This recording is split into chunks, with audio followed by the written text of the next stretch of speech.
Watch this. Watch this. Watch this. A beast of machine, hitting on you with speed, running gasoline lean. Give me all what I need indeed. Pedal to the metals, the life that I dream. Can't settle for tea kettle when I can roast like coffee bean. My chances waiting to see, thumping supreme. A rough race leaves enough traceless, smoking with steam. Spinning wheels and he deals with high velocity. Break the rules of physics to win, become an odyssey. Might be second place, but I'm riding behind. Set to draft, fly by feel the G-force, adjust, get the better lap. My tires may be bold, riding a weather track, but I've left my checker pass so I can reach the checkered flag. All right, folks, welcome to an edition of the Checkered Flag. Hey, we're back in Studio Channel 3 with Comcast.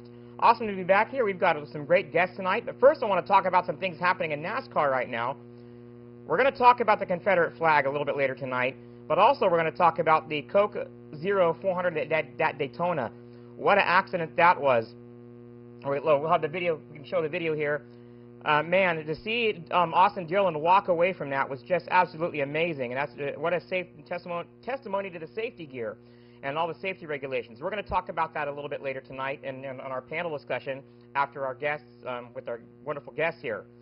So, want to talk a little bit about what's going on around at NASCAR real quick. See if we can scroll down here. It says not everyone is obligated. Should be obligated or to exchange the Confederate flag. So that's some fans' opinions. Of course, most of NASCAR, I don't think they've been implemented it yet, have they? They've just said please don't bring them. So they haven't done anything yet as far as putting it out there, or as far as they didn't have anything passed. So that's the thing that they were just offering regular flags. Yeah. So, we'll see. But we're going to talk about that a little bit later tonight. Well, it's back-to-back wins for Darian Bellestrini, and Bellestrini Racing marks win number 3. He'll be with us next week. Actually, this week he wasn't feeling too well, so we're going to have him next week. What a transition he's made going from an outlaw kart to a modified over there at the dirt track. So, a little bit right now we're going to have a Spina Racing on. Michaela Rue Spina, age number 17, years in racing and 9 years in racing, currently racing for Ludorf Motorsports, Rhino Racing Engines, and obviously Spina Racing. Her home track is Dixon Division Clone number 717. We'll get into the right interview right now. So first off, thanks for coming out. Awesome having you on the show. And let's get started on how all this began for you. For me, I would like to say that it started before I even got on the track because, I was just a little tiny baby, and my dad and my mom were taking me out to Placerville and taking me out to all the tracks, so I like to think I was at the track before I even realized it. But it started when I was about 9, when my grandpa decided that he wanted someone to go out racing with him, and, I was that one, was into ballet and had, a little skirt on. I think the first time I went to the track, I was wearing a skirt. And, that's not exactly formal wear you wear out there, but I was, this little girly girl, and my grandpa just got me started on. I watched him race a race, and I was like, this is literally the best thing I've ever watched in my whole entire life. And from then, it just sparked. I was driving the Jetta. Yeah. My grandpa used to sit on the little cat bed in the seat, and I used to have to, flex really hard to get to the pedals. Is that Grandpa we have in the studio right now, by the way? We'll go ahead and put him on the spot. That's all right. So how did you get the nickname Rue? That's kind of cool. Yeah, I've had that since I was, a little kid. I think he would know more about how I got it than I would. I just acknowledge it. So. Yeah. When she was younger, you never used to call her by her name, and then just kind of from the Winnie the Pooh show, the little kangaroo.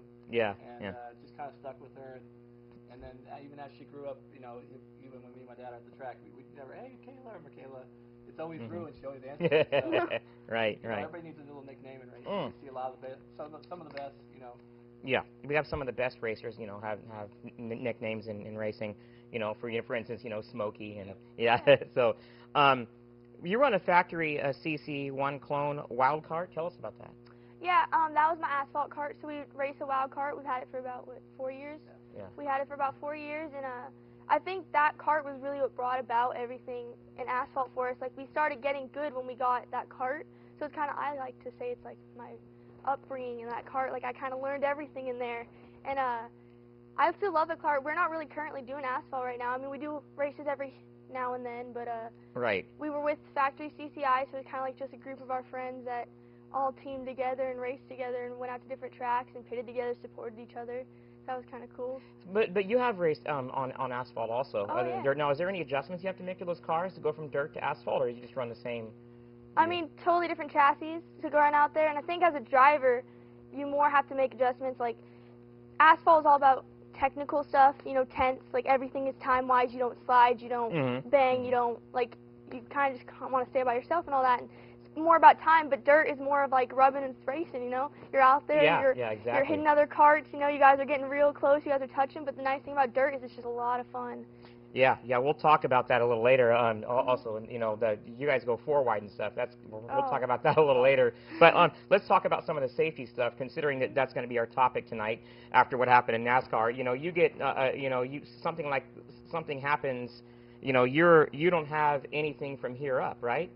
No. So how do you? I mean, how you have your neck brace and all that, but I mean, how do you you know, handle it if something like that happens? You get in an accident in that. I mean, for one thing, you're praying, hoping that you're okay, but I mean, I know a lot of people wear chest protectors. I prefer not to wear it because I don't like how it feels in the, like, seat more. I like to feel the cart flex and all that. I mean, I definitely recommend people wear chest protectors. I don't really think it's the smartest idea that I don't, but... Well, yeah, you know, because some of them that I've seen, they wear, you know, things inside. They put, like, I don't remember, what's his name? He would, oh, man, was it Frankie Ludorf, I think, that wore the sign? He has or who is it that has the stuff in it? But there's one guy that wore like the old yellow the stop sign or whatever, having the metal and stuff in there. You know, because if you go tumbling out of those cars, it's nothing nice. It's not fun. We've seen a lot recently this season. We've seen a lot of them tumble out of those cars. I seen one go on top of a girl at Ukiah. Yeah. The last 3 races we've been at, there's been 2. We had one guy broke a collarbone, got upside down, and then. Another guy that we race with on a consistent level. Right. I've seen him twice out of his cart, and yeah, I mean, safety is huge for Michaela. I mean, other than the seatbelts, you see a lot of people that walk by and say, "I wouldn't get in that thing. It doesn't have a seatbelt." I mean, There was 2 sprint car guys cage or anything. that drive, and they're like, I want to test one just for fun. I want to test one. I don't know if I'd race other cars with it. I just want to get behind one and maybe race around the track a few times. Yeah, that'd be a lot of fun. So let's get to know you too, because since you're, I don't think we've introduced you yet, have we? Not properly. So you are. Trevor Spina, Michaela's dad. Right, and you're her crew chief, and Basically, me and my dad, we're both the ones that turn wrenches on the car. You know, I mean, doing the setup. We drive for Frankie Ludorf, and mainly we're doing most of the work on it. So.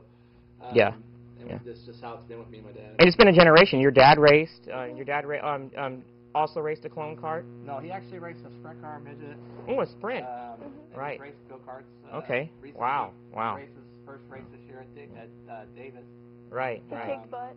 Yeah. He did great. If you see me looking this way, it's because he's in the studio right now. Yeah, I know.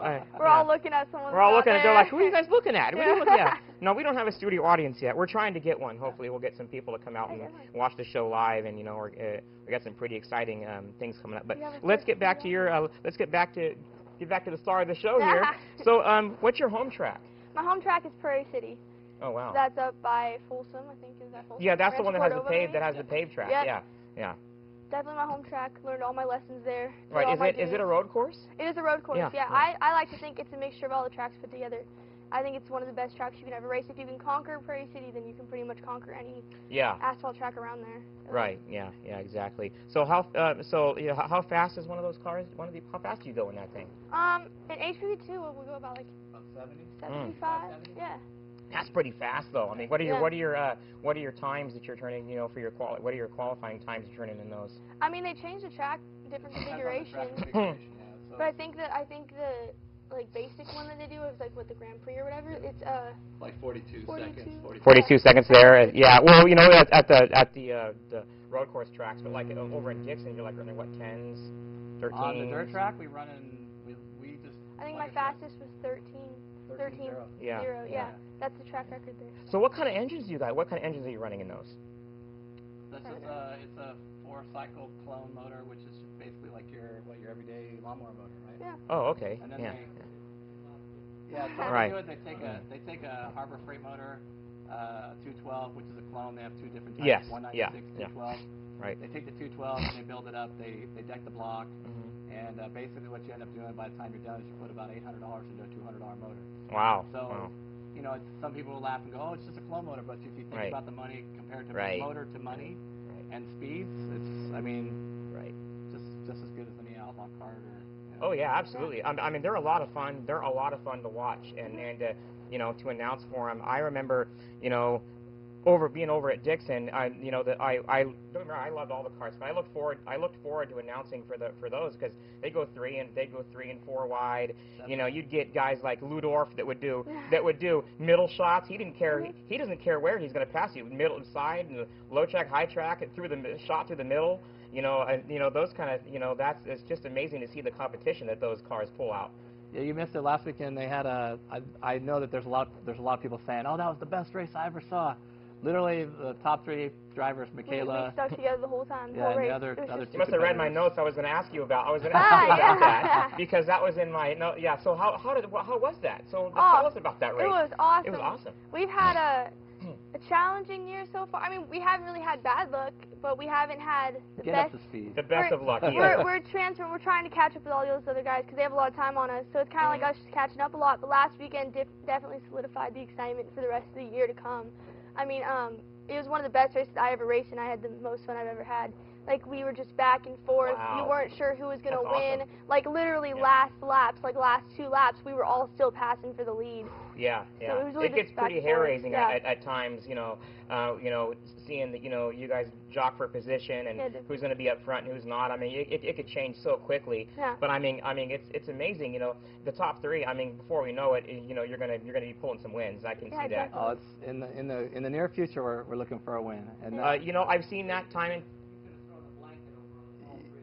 Oh yeah. That's how it is with. Yeah. You want to come up here and get in the chair? 15 laps. Oh. Oh, come on. Come on, Louie. You don't want to see the face that we're talking to. Let's go, Louie. Come on. We don't have No, Okay, get up okay. here. Get up here. We were in At the least infield. join us for the panel talk later. Come on, Louie. Yeah. Yeah, okay. Okay. We were in okay. the, So He loves to talk We'll get as to see much the as face we do. later. Yeah, we'll get to see the face later. Yeah. So that's pretty cool. And so let's talk about some of your moments here. First year, dirt 4th in points at Dixon. Highlight by NTR. Tell us about that. That's awesome. Your first year. Yeah, it's a track record. And that was really amazing because like that qualifying session, I really felt really good, and I knew it. And I was watching that board, and I was like, I come around like the 2nd lap, and I'm sitting there, I'm staring at it. I was like, please put my number on the first. Please put my number on the first. And I look up, and it's like the 3rd lap. I go from the checker. They give me the check, and I look up, and like I just literally sat it on the pole, and I was so excited. Right on. Yeah, that's pretty exciting. So let's talk about let's talk about your guys' relationship with Ludorf. You're racing for Frankie Ludorf now, racing? Yeah. Right. I've known Frankie for a long time. You know, back at the old San Jose days when his uncle was racing. You know, they're a racing. Yeah, they've been around for a while. He's one heck of a racer, one Yes. heck of a guy. Yeah. And we actually. One night we got Michaela. I think the first night we met you, you were announcing, and we got together with one of the guys that was renting a clone cart. We were like, this would be fun to do, like something different, give us a challenge and something else. Yeah. And then we ran with the same thing. We actually happened to park next to Frankie, and they were just like, they treated us like family. I mean, they almost accepted us. They literally like, came right over and they were like, she's awesome. She's such a good racer. Well, that's the kind of guy he is. I love Frankie. I've talked to him. He's come up to the booth a few times, and just really outgoing and good people. So you know, that's a great group you guys are involved with. Yeah, for sure. Yeah. So let's talk about your junior driver of the year. Man, you've done so much already. Oh yeah, definitely. That was a huge accomplishment. I was so excited that race. That award ceremony. Season. Yeah, What? that was old. That's old season, but Yeah. award ceremony. That was probably one of my biggest highlights that year because I got the points championship and the junior driver of the year. Yeah. Wow. So same year, I was like, I'm doing good. It's like you wait your time. I mean, we waited 3 or 4 years to be the top dog at Prairie City, and to win a championship, and then to also get the junior driver of the year. I mean, it says a lot about Michaela. Yeah, exactly. And her driving style. Yeah. You know, and the fact that the patience, and waiting your turn. It happens. I remember when I, just dropping a name here.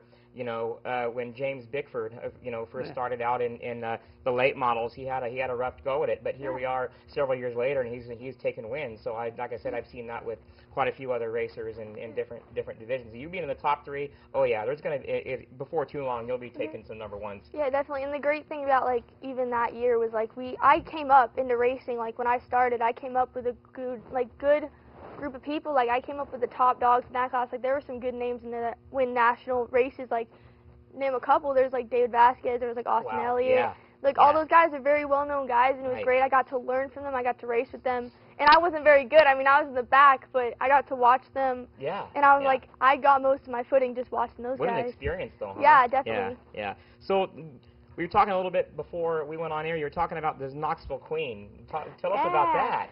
So my dad actually was the one who pointed it out to me. He sent me this like picture. He's like, "You want to do this?" And I was like looking at it. I was like, "What is this?" And I started looking into it, and I was like, "This would actually be really cool." So what it is like, you know the Knoxville Nationals? Yes, because I've never heard of the Knoxville Queen. I know the Knoxville Nationals. Yeah. So back there, it definitely, I guess it's like a competition kind of thing, like a contest. It's like a beauty pageant. You send you send pictures in, you send like a whole essay on why you think. Yeah, so it's like you send it back there, and we've been waiting for 2 months now to hear back, and I'm getting super anxious at this point. I'm losing my patience, but we should hopefully we hear from them soon, because they said after July 1st they were gonna get back to everybody about it. But you just get to go back there and you get to be like trophy girl for the week. Oh, wow. That's cool. Yeah, you're basically representing Knoxville Nationals and on a level as a queen and support, and you're at most of the presentations, the trophy, at the races. Right.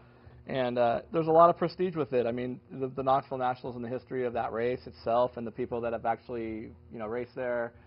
I thought it would be fun because I've been there 8 times. I've seen 3 different champions, and she hasn't been yet. So I thought that'd be a great opportunity to go. Yeah, so. The people you get to talk to, the publicity of it. I mean, you get to talk to so many different racers. It'd be an amazing experience. Like, I'd be very blessed to be able to go back there and talk to all those guys. Right. Yeah. That would definitely be exciting. So your biggest win was the WKA. Explain WKA, and you had a feature win there in Stockton at age 15. Yeah. So the WKA is the World Karting Association. So they had a series. It's back east. They have the huge series back east, and they decided for a year to try it out here. They used to run the IKF, and then they also used to run another series, and they decided that those series weren't coming around anymore, so they wanted a national kind of exposure. So they chose the WKA, which is the World Karting Association. Yes. We had it for a couple years, and that race, it was I remember that race so well. It was Stockton, and we were in Cologne. We were racing for Nevada Kart Sport, weren't we? Yeah, we raced for Nevada Kart Sport, and one of the first races we actually ever really raced for them in a more big setting. I mean, we'd race in Reno for them, and this year we went to Stockton, and we were actually going to race in the HCV2. I was 15, and we were we're going to finish out the season. I think it was the last race of the season, and I was like, you know what? I'm not that high in points, and we were going to try to race both classes, because what was going to happen is I could race HCV2, and then I could also race the clone main event for the seniors, so that would kind of be my stepping up, and I could finish HCV2. And they were like, a lot of the parents have an issue with that. They don't really want you to do that, so we were going to ask you to pick one. And I was like, you know what? I'm done with HCV2. I'm so excited to move up, and I have this great opportunity to drive this car, and I got in it, and that was probably one of the best days. I mean, I remember that main event it was yesterday. I had such a fun day that day. I remember I was so excited for the next year. She dominated most of the day. I mean, they do 2 heat races in the main event, and the 2 heat races, we got third the first one, we won the second one. They set us back, and I was like, I mean, both of us we're pissed off, yelling, screaming. I made a pass on the rumble strip, and they had an issue with that. And I was like, okay. So they put me. So they were all running around like 2 chickens with their head cut off, screaming at everybody. And I was like, calm down, I got this. Super confident right now. I was like, I got this. Don't worry about it. I got this. I was like, you guys are stressing me out more than they are. Just calm down. Yeah. First turn, she went to the lead. It was awesome. I mean, I'm sure even like Louis. I mean, we've seen a lot of racing, and even at Dixon.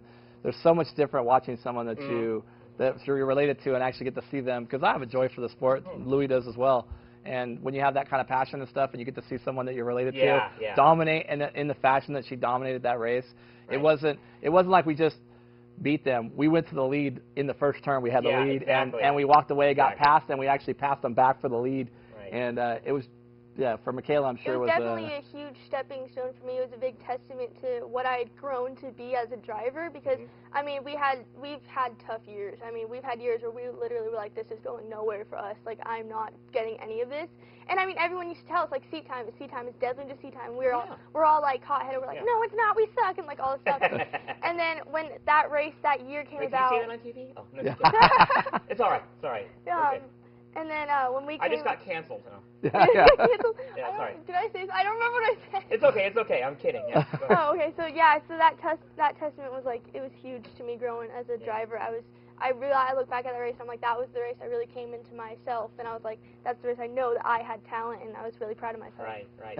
And prior to that, no other girl had driven, as far as I know, on our series here in California, no other girl had won. So it was a big thing. I mean, she's racing against guys that are my age, she's 15, about to turn 16. She's racing against. And she's racing against guys that are proven guys, and then exactly. also grown men. I mean, folks, we got to do a quick commercial break because we have advertisers, we have sponsors, we got to pay our bills here. We'll be back in less than a minute.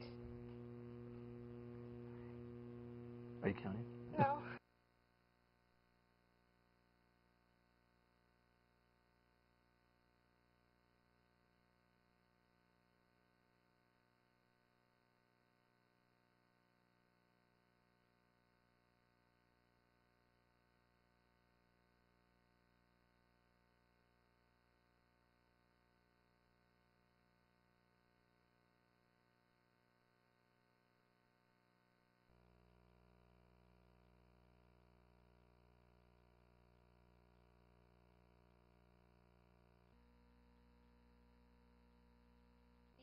Our website at checkerflagshow.com.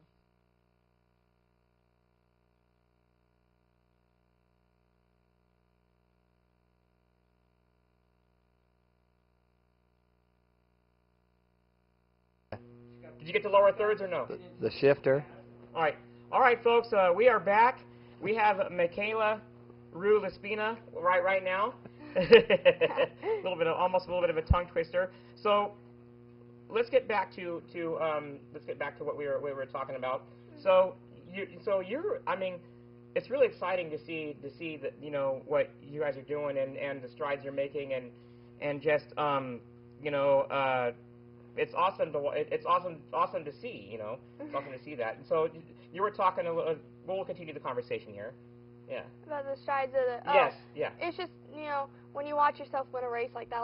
I was racing in a class of like 30 people. Yeah, 22 carts. So when you look at a class like that and you win and you are against people who are much older than you, it's really. Right. Well, now I'm up to speed. Yeah, they've been doing it for quite some time too. I mean, it's not like so the class that we raced in HPV2, it's all about speed. I mean, it's like you could be a stomp and steer. You still have to be smooth and consistent, but there's more horsepower. If you make a mistake, you have horsepower to help you get out of that. Where this class is all about being consistent, being smooth, and then just turning lap after lap after lap after lap, which to Michaela's testament, if you look look at a clock, she's a tenth off, tenth or 100th, you know, within laps within each other. So for her to win that race, it was huge. I mean, it really was. Oh, yeah. I definitely think the clone class, like just the class in general, the cart, the motor, all that put together, I think it really taught me a lot as a driver. Because I mean, that class is more like you have to keep momentum. You can't make mistakes. You got to be smooth. You got to know when to make your passes. You got to be strategic about it. And I think that really did. I think I owe a lot to the clone class in general because I just learned so much in that class. And like people I raced against in that class, like I had some good people in that class when I first started. And they taught me a lot. Racing back and forth with all of them, I definitely grew. Right. So let's talk about. We have some other things to talk about, and we're going to have a little bit later our discussion on it. And obviously, you know, we're all just a little sad right now because we lost quite a one heck of a guy in racing. You guys take part in the Sam Fries Memorial? Yeah, it was a tribute to Sam. It was a tribute to Sam Fries. because he ran that class, and I just felt like we will be doing a lot of the memorial races. Yeah, there's one coming up July 22nd at Dixon. So we're gonna run that. We're gonna run that at the night race at Dixon. Right. But this one was just kind of more. To me, Michaela and Sam, they have a bond. I mean, they've been together for quite some time, working as a mechanic and driver, along with myself and Louie. And I just felt like for somebody, you know, we needed someone to say, in our own way, to give her a chance to say goodbye. And I thought it would be a good tribute to him, considering we raced against him. We raced for him several times. So I remember the first time I met Sam, I was at Cartel Kid Camp. They had that whole thing, and I remember the first time I met him, he was really one of the, I mean, like, at first it was a little intimidating because you think he'd be like this guy, but he's so loud, and he's so, like, he knows so much, and, like, you learn a lot from him. I remember that summer I met him, and I just thought he was the greatest guy. He'd sit there and tell you all the stories about his motorcycle days and all that, and he'd just tell you all these stories from his childhood and growing up and how much he learned, and he's a really inspiring guy. Oh yeah, not only did he, you know, not only did he race, he actually raced a sprint. He raced sprints too. Yeah. Not only was he a great sprint racer, but he a clone racer, and then him and I have something in common. He was also an announcer. Yes. Yeah. One heck of an announcer too, and I remember a couple of times I invited him up to the booth with me, and we worked together a few times, and it was just it was just an awesome experience. It's almost like when he's out announcing, it's night and day when you're at the kart tracks, because you have some guys that just, here they come, they're coming around the turn, and he's totally into it. I mean, he's got it down. The enthusiasm. Oh, it's totally. That's partly where I got my enthusiasm. I learned a little from him. Yeah. You know. Yeah. I remember the first time I ever raced, and he actually came, because he used to do the pit side interviews. Right. He used to walk up to an interview on the microphone and he'd go all the way through the pits. Yeah. And I remember the first couple times, I used to like keep the helmet on. Like he'd walk up to you when you're in the weight station, he'd like put it in your face. You like keep the helmet on. You're like nope, ain't talking. And he used to just sit there and he used to be like, so we're here with Michaela Spina. And he'd just sit there and wait till I take my helmet off. He'd like basically force me into it. And he's like, one day I swear you're gonna love these interviews. And I just remember. Yes. I remember how many times he interviewed me, and then I go to the other track, and who is the other guy that used to interview us? There's a guy. Just started Davis. Davis. I don't know. Really I don't remember his name, but had the same kind of charisma and energy that Sam had. And he interviewed us too, and I was like, when I interviewed with him, he's like, someone must have taught you really well. And I'm like, yep. So I officially met him at the Dixon Speedway banquet. I sat with him at his table, and you know, just like I said, one heck of a guy. We had an awesome talk, and like I said, the week I said, hey man, I said, come to the booth with me. I heard you were I'm an announcer too. I said, come to the booth with me and work with me. And man, we had a great time bouncing off each other over there at Dixon. And yeah. So. And he was such a good guy. Like he had such a great personality. Yeah. The vibes that you got off of him was like you couldn't help but smile when you were around him because he's just such a happy person. Oh, he made almost everybody feel like they were. I mean, literally they make you feel like everybody's a part of it. I mean, it's not only from the drivers, but the fans to like you were his family. Yeah, you come to the track and you are Sam's family. You were saying earlier, but before we were on air, that Sam never had kids, but then again he did. He had thousands of kids. Thousands of them, exactly. Thousands of kids. Yeah, you know. Well, if you look at the kids that are affected most by it, it's most of the kids like Michaela and the guys that went to the Cartel Kid Camp. I remember when I first heard the news, I sat there and I walked with my grandpa at the gas station. Like my friend Josh, he was a huge inspiration with us too. And I remember he called me, and when I got off the phone, I walked up to my grandpa and I literally just like sat there. And when I went to go tell him I was fine, and I just started crying. I was like, I can't believe he's gone. Like it's just such a weird. It's like a real testament to like you never know when your last day is going to be. I know. I was shocked too. I just barely got back on the radio. I was doing a local radio thing where I live, and I got the text. I got a text message. I got a text message said, you know, Sam Fries is no longer with us, and I'm like, yeah. I had to go to a commercial break, so yeah, it shocked me too. But like I said, you know, what an awesome guy, so full of life, and you know, so. You take the moments that you had with him, and I guess that's how you look at it. And I know that I put on there, I know he's looking over at us, you know, making sure, keeping an eye out for us, you know. He always used to watch out for me, and I will never forget, like, he used to tell me all his, like, advice, and he used to come over and help with the car every time he saw us struggling and stuff like that.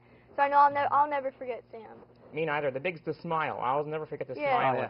He was always so enthusiastic and always so positive, you know. I'm going to miss that smile going to Dixon and seeing that smile, so. Definitely. Yeah. So let's talk about about your sponsors, thanks, and child. I know you want to thank or anything like that. Yeah, K&L Farms. Yep. K&L Farms and Riley Collins Body Shop. Right. And then we also definitely want to thank Frankie Ludorf. Yep. I mean, he's of course. Huge help. Rhino Racing Engines definitely getting us through the season. He's a really good motor builder. Definitely helps us a lot this year. I mean, they're both just helping us figure it all out, and we can't be more thankful to them at all. And I definitely want to thank, you know, my family. They're always there for me. I mean, they were there when, like, it was just blood, sweat, and tears, you know? Like, you're coming up, you're digging your way up, and they just, no matter how frustrated we all got, they were always there for me, and I can't explain how thankful I am that I had such a supportive family and all of this. even still now, I mean, my grandpa and my dad are out there every weekend with me. So. Right. Well, we got to take yet another break, and we're going to come back with our panel discussion. Boy, the big one this weekend. The big one this weekend. The Coke 0400, and we have Driven Performance Speed Week to talk about. Also, we got some things to talk about right after this.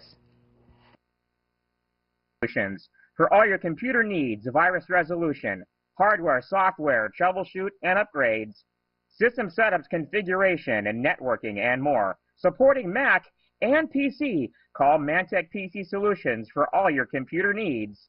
707-350-5931. 707-350-5931. Catch the Checkered Flag Show every Tuesday night at 7, 9 Central on the GoLivestream.tv network. Hosted by myself, Ace Naylor. See our website at checkerflagshow.com.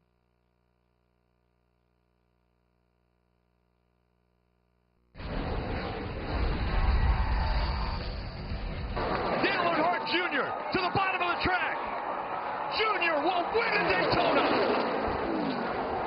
And the big one happens behind them. Oh my God.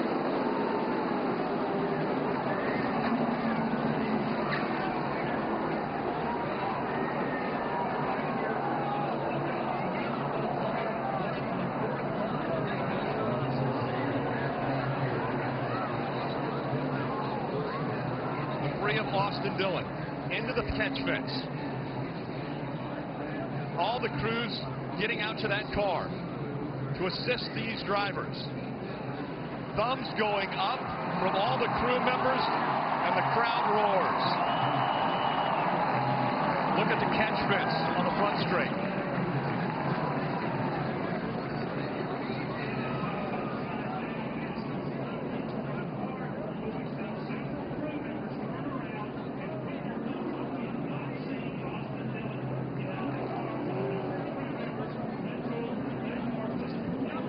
Crew members pulling. Austin Dillon out. He's walking. The damage to the floor of Kevin Harvick. What an incredible sight to see Austin Dillon walking away from that 3 car that is demolished. Yeah, the 11 gets kind of stuck in the middle there and comes across before his bumper. As he does, he spins back in, gets the 3 airborne, and he just gets projected off the other cars right up into the fence. He went from the bottom of the racetrack over 2 rows of cars and into that catch fence. Here we go. You can see him on the bottom. Rex starts in front. He runs in the back of the 24. Gets up on the 11. Now he's on top of the 54.5. And now it's just along for the run. Watch the car stop. Watch the car stop. It gets into those poles, and it goes from, I don't know what, 180, 190 miles an hour, I'm just guessing, to a complete stop. That is unbelievable. And it looks like a tour. That's 3,500 pounds. That stock car is extremely heavy. You see here, after he's upside down, the 2 is spinning. Obviously, he's already lost control, makes more contact with the 3.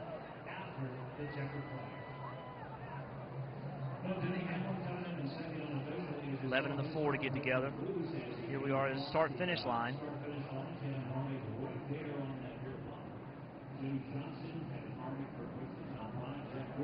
It just pushes the 3 up into the air enough that it rolls over the top of the car. And then that momentum just continues to move him into the catch fence.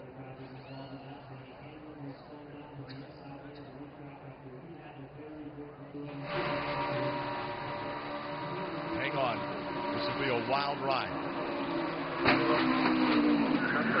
That was Tony Stewart going underneath the 3. And here was the response from Austin Dillon. After he got out, pulled the helmet off. The crowd was roaring at this point in time. Yeah, this has to be the best sight of the night. You know, this is the scary part of auto racing is when you see a big accident, we see Austin Dillon get out. What he's removing there is his head and neck restraint. It connects to his helmet to keep his helmet from overextending somewhere. A Hans device, that's another version of it. Another safety innovation really that's been required in NASCAR for a few years now. topics to talk about, the Confederate flag. But right now, let's get to what's on a lot of our minds, the Coke 0400, the big one. We just saw the video, we just played the video. What a testament to the safety of the all the safety gear and the equipment they have. To see Austin Dillon walk away was I mean, I was able to breathe a little bit better. Yeah. I was holding my breath, boy. And then he got hit again. Yeah, I was gonna say. And then he got hit again when he got spun out again by the number 2. There was nowhere to go, you know. Keselowski drilled him pretty good, and I mean, to fly through the fence like that and actually come to a complete stop, and then have someone that's going 100-something miles an hour run into you, and then hit you again once you're already upside down, and then walk away from it. Yeah, that was. But like I said, what a testament to the you know, to the safety equipment. So what are your thoughts on that? My thoughts is, yeah, the safety equipment is just fantastic. Yeah. I mean, look what he, you know, he just walked away, didn't even get a scratch, nothing. I know. Wasn't dizzy or nothing. I mean, I like his little thing he did. He was like, hey, you know, he was all right. Put the hands up, let him know he was, all right. Yeah, but man, I mean, you know, let's talk about a little bit about the race too. You know, that there was nowhere to go for those cars. A lot of those guys, you know, they say to avoid a wreck, you know, choosing, you know, try to hit to the bottom, you know, try to get to the bottom of the track. But it was so narrow, there was nowhere for anybody to go once the chain reaction started, you know. It seemed like once they went across the checkered, the stripe, and Hamlin got turned around, it didn't seem like anybody had anywhere to go. And like I was telling Louis, I said, I certainly hope they made a lot of money, because they tore up about 30 or 25 cars. Yeah. And not only the track itself, but I mean. But the track itself, I mean, the repair on the fence is going to cost a lot of money also. You know, the thing of it is, you take a look at the Formula One. You know, they have those big tracks and the same, like what was that? The British Grand Prix. Well, yeah, no, but they were talking about taking the grass out. Yeah. And then if you take the grass out and then just paint it so it looks like all nice, and that's the way those are. But then, too, I'm thinking, well, yeah, okay, you're still on the asphalt, but then the car's still going to slide, and maybe it still slide up to the fence. Maybe instead of having the grass, if you had like gravels, or like they do on some of the road course cars. But then, you know, once you're in there, you ain't going to get out of it. But then it would slow the car down more. Yeah. So the grass it looks nice and everything, but you can see the splitter catches it. If it catches just right, it launches the car. Yeah. I mean, and like even Dillon's car, it was unreal that something that big and that heavy, once the wind got under it, it took it off like a kite. Well, yeah. I mean, it was like, you're exactly right. It did take off like a kite. I mean, that car looked almost pretty graceful flying up there, and you know, and like so the thing of it is is with the grass, if it hits the grass and then it digs in, if it's not perfectly level, it hits a rut, and then like you say, the splitter in the front catches it, it'll just catapult. Well, not only that, it seems like sometimes when they hit that grass, they almost catch like they're going even faster. Yeah. As soon as they hit the grass, they're moving. Boom. Oh yeah. Well, then you have absolutely it's like being on ice. So if you're on asphalt, at least asphalt, you could, you know, turn into it, you know, turn but when back. You're on grass, it gives you some time to actually, like, stop the spin out from happening, which even like Bush was saying, he even said, like, I don't see there needs to be a need for grass in the NASCAR track anyways. Exactly. It looks nice, but I mean, you could take that whole area and just paint it green. I mean, but it's asphalt, right? Yeah. I mean, how many times has that grass been tore up anyway? And I mean, you're watching. Hey, probably save a lot of repair bills on the grass. I know, yeah. And they probably would have to replace this as much for you guys to stop going over it. Yeah, exactly. You know, we know the economy in racing is not the best right now, so there might be some money savers. We know the drought. Well, the worst part was you had all 2 days of straight rain, and that thing was like if you noticed, you see when Sam Hornish went through it? Yeah. Not only I think it knocked the suspension out of the bottom of the car. Oh yeah. You could see that someone had already been out on the grass and how it looked like they had been driving on it or something. Oh yeah. So it's a danger. It's as beautiful as it is when they paint it, and it adds to all the glory of the track. It's a danger to. But I mean, again, we watch the race for the racing, not because we want to see how pretty the grass is on the track. We don't want to see how pretty. We want to watch. We want to watch the actual racing. It looks really cool for donuts when they win the race and they're in the grass, like doing the donuts. I mean, hey. But how about that Dale Jr. though, huh? Coming out of the smoke all clean and everything. From start to finish. From start to finish. That's where the wreck happened. Right at the finish. Yeah. Right at the finish is where the wipeout happened. Another thing as far as racing goes, not just NASCAR, but not Formula One, but the Indy cars, I don't think you should have the race end under a yellow checker. No. I think the race, people go to watch the race, then they should see a race to the end. I don't care if it's a green-white checker, that's the way it should be. I don't care if they're over 10 laps. You know, they're running a 100-lap race, let's say, and they got to go 20 extra laps. That's the way it should like, end. what was it, the Indy 500? Remember? Yeah. That one year when they ended it under caution in the Checkered? Yeah, no one wants to see that. You go to see racing. Yeah. I want to see it finished. Yeah, exactly, like, exactly. You know. And then another thing, too, as far as safety factors go, if you got a group of cars racing together, and if they're going, 100 miles an hour or 200 miles an hour, if they're all together, they're exciting to watch. Oh, he's so talking about the pack racing. They're worried about, Oh, yes. the pack racing. In IndyCar, that last race. That was fantastic. That was a good race. That was a fantastic race. That's I probably, watched it from start to finish. I was parked right there in front of the TV for it. That's probably the most exciting race I've seen in IndyCar. Yeah. But I do understand what they're saying about, Las Vegas. It's because they're trying to avoid another situation. So I don't know like if you can slow them down or whatever, but if you take, I don't know what they, So they've tried to slow them down, though. They've tried to slow them down with the body styles they have. They have, and unfortunately, they had to learn the hard way with Dan Weldon, with that accident in 2011. I mean, and they already said going into that race that they were nervous anyway, having it be a circle track, Yeah. So, but those cars, again, personally, I think they're better off on road course. Exactly. Yeah. Exactly. The oval they're just a little maybe too fast for it. Yeah. Because of wheels, you can grab a wheel. But again, that's what you saw in the stock car. Right. He didn't hit anybody's wheel. He just got. Well, we were talking, we were talking about safety, and you're a veteran racer. So let's talk about how well, I mean, that's like me saying, gosh, you're old, right? No, well, I mean, I ain't, there's a lot of. He doesn't give himself enough credit. Back in the glory days, he was a great racer. I heard. You know what? The glory days are the glory days are the those are the days, man. Those are the best days when. Yeah, but I didn't accomplish that much, so Well, but anyways, I know. I was asking you. Let me tell you why I was getting to that, because we're talking about the safety and how the safety gear has changed over the years for the better. Oh yeah. What was it like when you were racing? Did they have the Hans devices and all that, or no? No. Right. No, they didn't have the Hans device. And still had your roll cage and all. Had the roll cage, and then you didn't have the seats the way they are definitely now. Not as advanced as and you had more open helmets, like your face was open. They did, and that I can't even understand why they have that on the guys riding bicycles down the street. I mean, how many people are going to fall straight on top of their head? Yeah. I mean, you're going to fall. Right. But anyways, they didn't, and they had the leather mask. Right. Yeah. Exactly. Yeah. The leather mask. So it's just safety has improved a lot. And it has. And it's and like I say, the racing this last couple of races on TV have been really entertaining, very good. Yeah. Very entertaining. And just a safety factor. It has been really brought up 100% better. So let's get to our next topic. Our next topic is obviously not just in racing, but the Confederate flag has actually been quite a controversy here in the last couple of weeks, and NASCAR has kind of jumped on board with that. They haven't necessarily implemented anything yet, but they're offering an alternative, and they've asked that people do not bring their Confederate flags. What are your thoughts? Me, I think.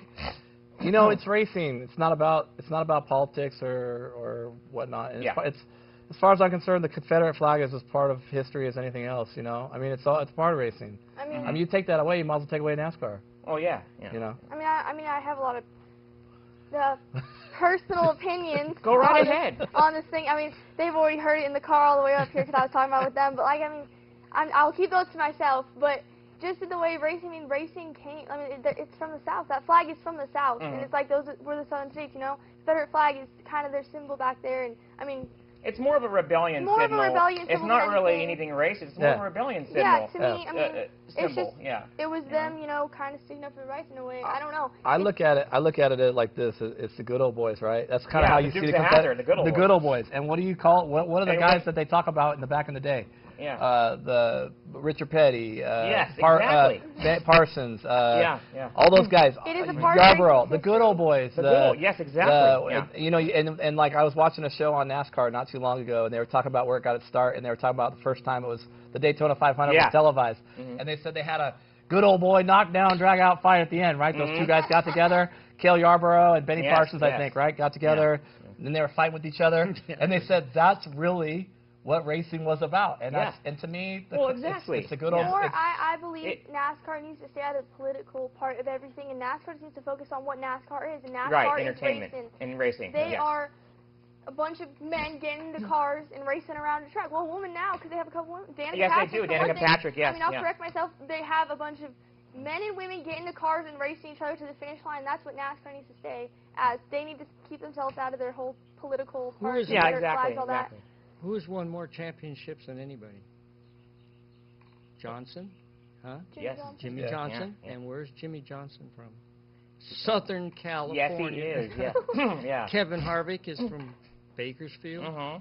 So Jeff Gordon is from California. Was from Vallejo, I guess. Yeah, not far from here. Yeah, he's a Vallejo boy. So you know, it's you know, it's the whole country now. So your good old boys is good. Right. And it's good racing back there, and all them teams. If they're back south and they want to have the Confederate flag out there, hell, let them do it. Yeah, it doesn't hurt my feelings, doesn't hurt your feelings, doesn't hurt your feelings. I don't know if it hurts your feelings, don't hurt my feelings. It's a style those guys live by back there. You know what I'm saying? I mean, you see some stuff on. I know that would be like them asking us to take down the California flag. Yeah, why don't I just take down the California flag while I'm at it? Right, yeah, exactly. They come over here, we can't have it. The bear's an endangered species. You got to take it off the flag. Yeah. It hurts my feelings to see a bear there. I know. It hurts my feelings to see a bear there. Yeah. Yeah, so let's get to our next topic, California Speed Week by Driven Performance. I'm excited. 3 days of racing, 8th, 9th, 10th, and 11th. Starts tomorrow. You guys going to be involved in that? No, we're just we're racing this weekend, but we're not. Oh, okay. That's a 600 and up class, like a 600cc micro midgets, right? Micro sprints. Where's at Dixon? Oh, yeah. You have Dixon. You have Stockton. Yes. And is it that's right. They're micro sprints. That's right. Yeah. So we won't be racing. Yeah, exactly. Yeah. But we will be there this weekend. Right. I mean, just hanging out and watching. Yeah, but Driven Performance. It's what was it 3 days in a row? Yeah. Yeah. So that's going to be pretty exciting. Do you follow 600s at all? We have a couple friends that race, and then like Gwen Garwood, who we used to race with in pavement. She's recently went from 250s to the micro. They just I know her dad just bought a car. Yes. Josh. Jessica McManus. She's another one. Josh Cole. Yeah. John Max is another, which is Rhino Racing. They're related. Right. So you know, you follow it. And we have friends that race. I was hoping we'd hear from him, but you know, Garwood's dad, he was a really good friend of Sam Price. Yeah, they were really good friends. They hit him pretty hard. Yeah. I was hoping that we maybe hear from him tonight. But yeah.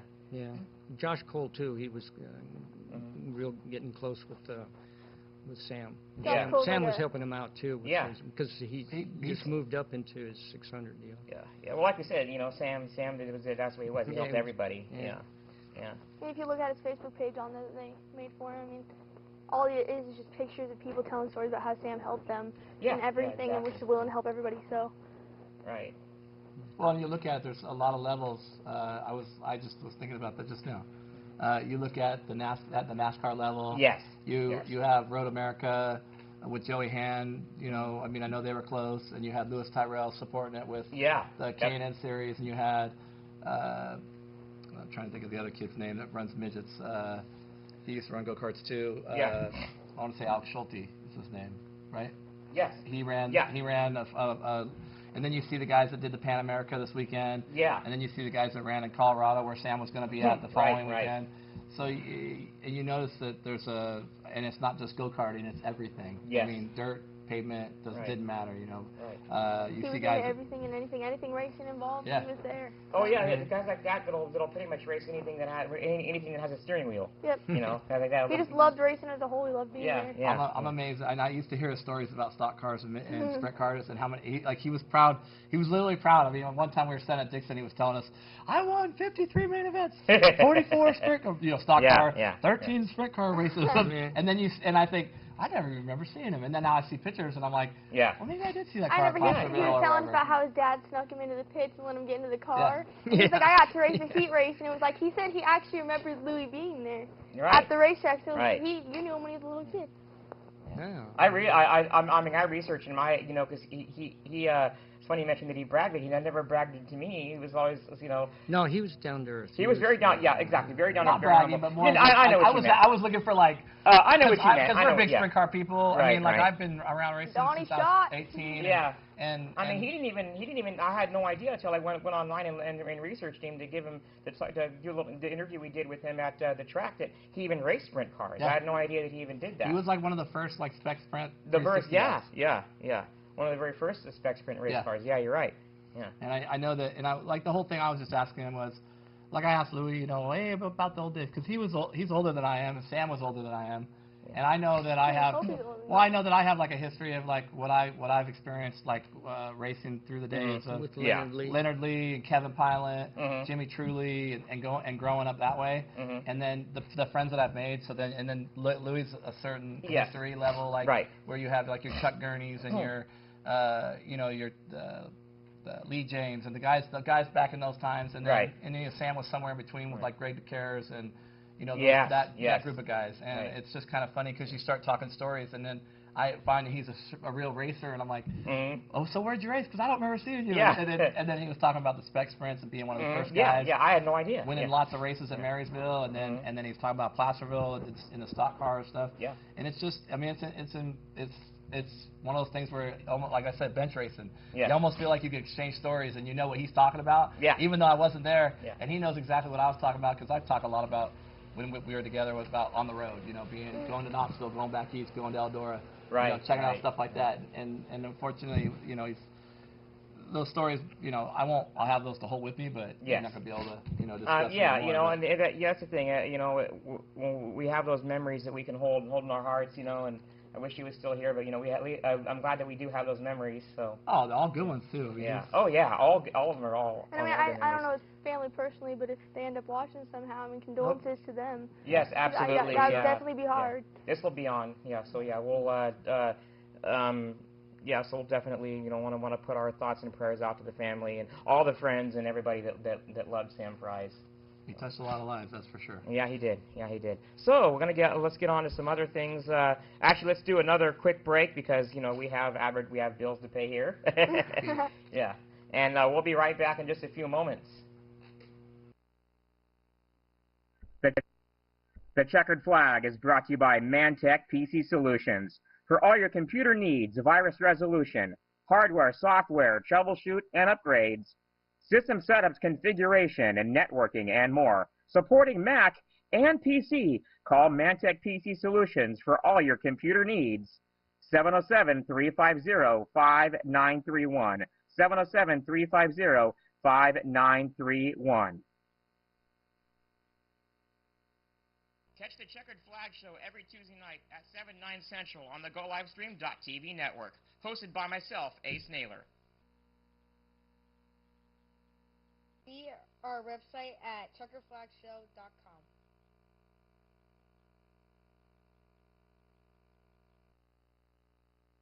All right, we are back, folks. We're going to close out the show here. I want to thank everybody for being here. Thank you so much. Thank you for having me. Thank you, man. And thank you for talking with us and doing a little reminiscing there, man. I appreciate that. Now, check this out, guys. I'm excited. Next week, we have Brett Bodine's son, Bodine, on the show. He's going to be our featured guest. Darian Bellastrini, you know, bless his heart. Hope you get better, man, for fast healing, my brother, you know, Bellastrini. And so we're going to have him on next week as well. And by the way, I don't know if they had yet. Hopefully, I was hoping before the end of the show that we'd find out. But Chance Hawkins is getting ready to be a father. Did you guys hear whether they had it yet or not? No. Okay, you know what I'm talking about? No. Hawkins was big in sprint racing. Oh, Chad Hawkins. Yeah, Chad Hawkins. Yeah. We've had him on the show when we've had his kid on the show, and that's right, they're local here. Huh? Yeah. His wife is in last time I checked, so we were hoping before the show was over that we could get some information on that. But that's exciting. Yeah, it's exciting. So congratulations all ahead of time, my friend. All right, folks, be sure to check out our Facebook, the checkeredflagshow.com, to see who we have on and see who we have on next week. I want to thank all our sponsors and all our guests. Folks, until next week, same time, same place. Wait, every Tuesday night, 7 p.m., 9 Central.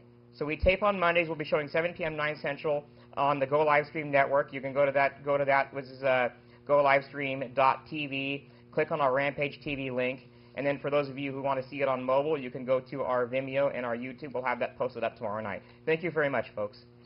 Yeah. Thank you. All right. That's it. Watch this. Watch this. A beast of machine, hitting on you with speed, running gasoline lean. Give me all what I need indeed. Pedal to the metals, a life that I dream. Can't settle for tea, kettle when I can roast it like coffee bean. My tank is in the scene, pumping supreme. A rough race leaves enough trees, less smoking with steam. Spinning wheels and he deals with high velocity. Break the rules of physics to win, become an odyssey. Might be second place, but I'm riding behind. Set to draft, I feel the G-force adjust, get the better lap. My tires may be bald, riding a weather track, but I've left my checker pass so I can reach the checkered flag.